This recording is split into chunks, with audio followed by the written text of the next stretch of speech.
जय एवरीवन, स्वागत है आपका इंडियन डिफेंस न्यूज हिंदी के एक नए एपिसोड में। और आज के इस वीडियो में हम बात करने वाले हैं भारतीय वायुसेना के MiG-29 यूपीजी फाइटर जेट्स के बारे में।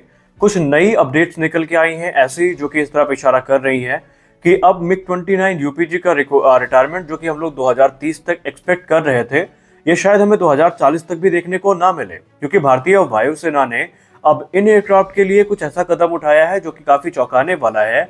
वही मिनिस्ट्री ऑफ डिफेंस भी भारतीय वायुसेना का पूरा समर्थन करती नजर आ रही है।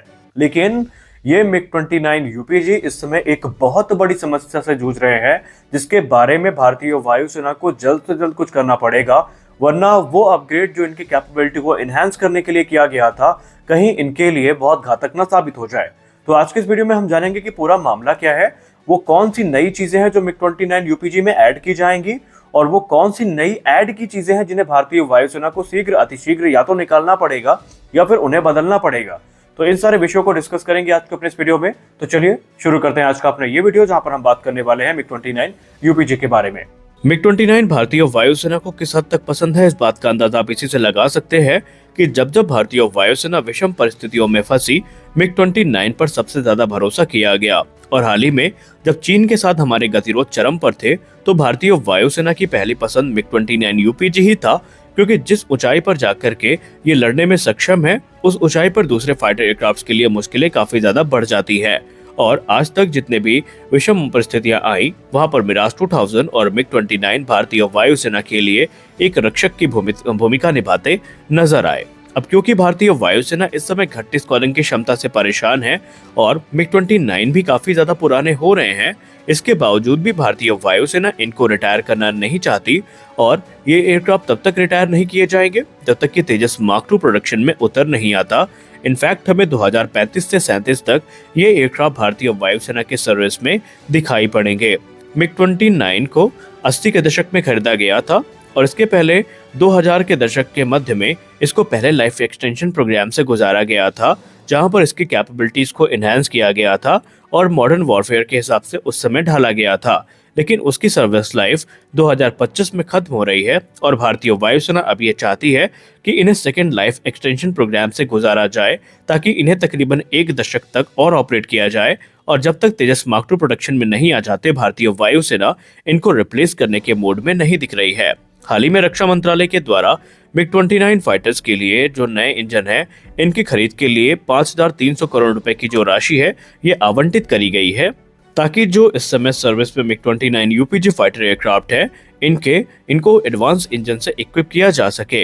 हालांकि इन इंजन की जो मैन्युफैक्चरिंग है या प्रोडक्शन है, ये भारत में ही हिंदुस्तान एरोनॉटिक्स लिमिटेड के द्वारा किया जाएगा, क्योंकि वो वर्ष 2008 से लगातार अभी तक इन इंजन को भारत में मैन्युफैक्चर करते आए हैं। इसके अलावा भारतीय वायुसेना का प्लान ये है कि इनका जो सर्विस स्पैन है, इसे 40 वर्षों से बढ़ा करके 50 वर्षों का किया जाए, ताकि ये कुछ समय तक और भारतीय वायुसेना की एक्टिव सर्विस में बने रहें। और ये जो एम्बिशियस प्रोजेक्ट है, ये भारतीय वायुसेना के 11th बेस रिपेयर डिपो के द्वारा पूरा किया जाएगा, जो कि नासिक में स्थित है।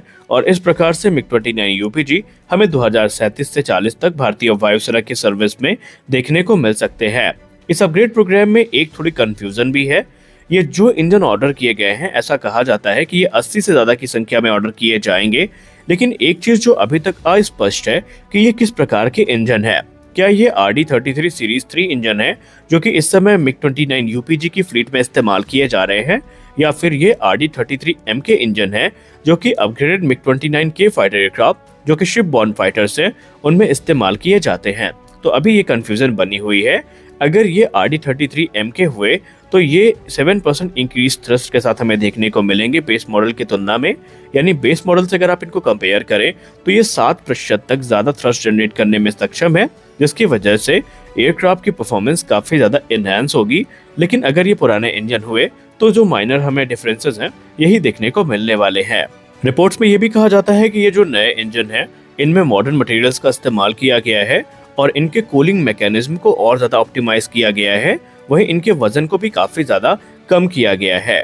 एक और चीज जो आपको MiG-29 यूपीजी प्रोग्राम में देखने को मिलने वाली है, वो होगी उनकी ग्राउंड स्ट्राइक कैपेबिलिटी। अगर हम ओरिजिनली MiG-29 फाइटर्स को देखें तो ये अपने एयर सुपियोरिटी के लिए जाने जाते हैं, एयर डोमिनेंस के लिए जाने जाते हैं। लेकिन भारत ने अपनी जरूरत के हिसाब से इनकी जो ग्राउंड स्ट्राइक कैपेबिलिटी है इसको काफी ज्यादा अपग्रेड किया है।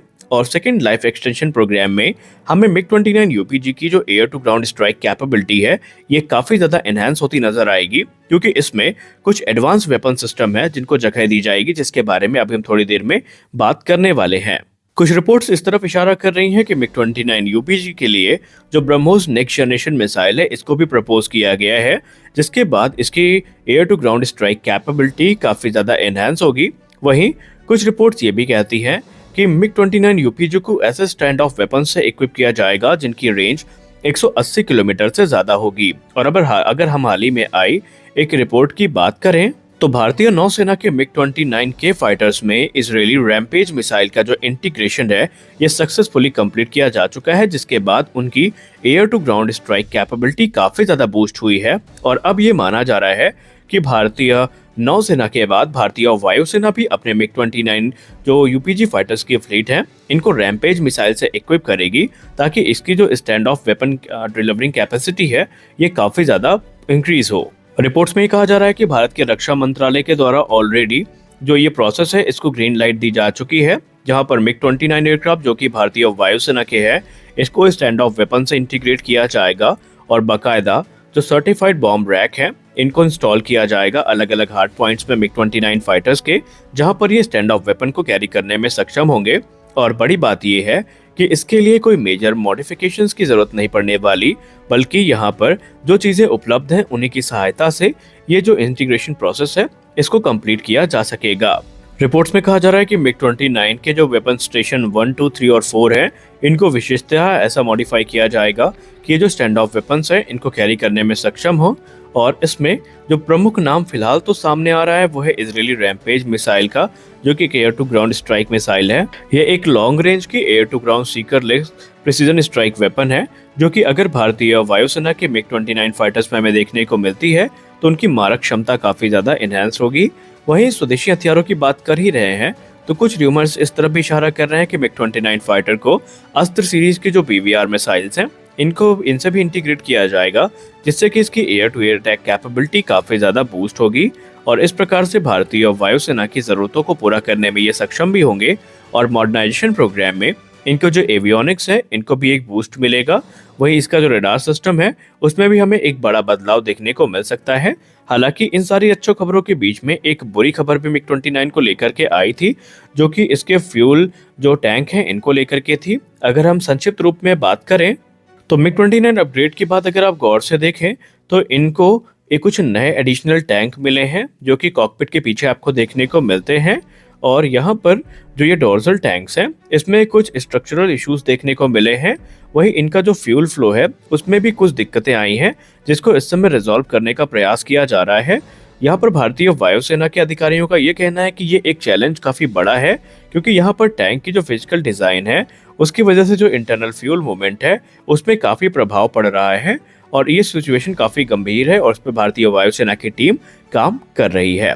तो आज के इस वीडियो में बस इतना ही। मिलते हैं अगले वीडियो में कुछ और अपडेट्स के साथ। तब तक के लिए जय हिंद।